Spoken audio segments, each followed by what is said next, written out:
many of the non-Muslims who watched him through the social media, they began to become curious and to read about the Quran. And they discovered many of the ayat that explain their steadfastness and resilience of those people in Gaza. And thousands of the non-Muslims, they accepted Islam because of that.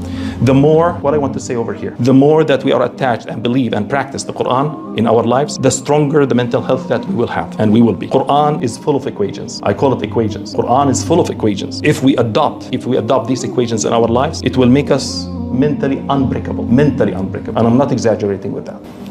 I will give you some examples. Let me share with you some examples to illustrate what I'm talking about. Ayah number 5 and 6 from Surah Al-Sharh. Ayah number 5 and 6 from Surah Al-Sharh. Allah subhanahu wa ta'ala, and I believe all of you memorize this ayah and use this ayah multiple times. فَإِنَّ مَعَ الْعُسْرِ يُسْرًا إِنَّ مَعَ الْعُسْرِ يُسْرًا. Which means, for so surely with hardship comes ease. Surely with hardship comes more ease. More ease. By the way, many of the people, they use this ayah in the wrong situation, to prove something different. Many of the people, they use it to prove that the ease comes after the hardship, which is totally wrong. The concept is correct, but they use the wrong ayah to prove that. The right ayah that they have to use it to indicate that the ease comes after the hardship is from Surah Al-Talaq, ayah number 7, where Allah subhanahu wa ta'ala said, سَيَجْعَلُ اللَّهُ بَعْدَ عُسْرٍ يُسْرًا. Ba'da means after. Ba'da usrin yusra, which is after hardship, Allah will bring about ease. That's the meaning of the ayah. So they should use this ayah to give a proof that the ease comes after the hardship. But this ayah that we are talking about, فَإِنَّ مَعَ الْعُسْرِ يُسْرًا, which means over here, the ayah is talking about another concept that the believer, they should adopt in their life, which is accompanied by each hardship is accompanied with multiple ease, not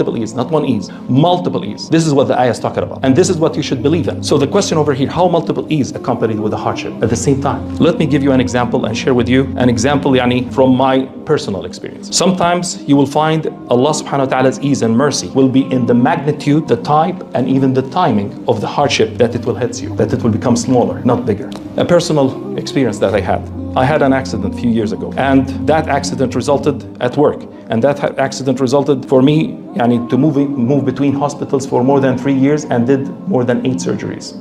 And subhanallah, when the accident happened to me, they took me to the emergency, and the shaitan came to me while I was in a deep pain. The shaitan came to me and said, why did you go to that location? If you didn't go to that location, law. This is law taftahu amal shaitan. So immediately Allah subhanahu wa ta'ala, I was thinking about it while I'm in a pain. Allah subhanahu wa ta'ala said for me, a person who was on the bed, he had an accident, and they brought him beside me. There was a curtain between me and him. This person, he was a broken bones, but not in his leg like me. It was in his chest and in his face, because he had an accident. And also, they brought 2 of his kids that died in that accident. So when I saw that, I said, Alhamdulillah, the magnitude that he didn't make it in my kids. He didn't make it in my chest and face.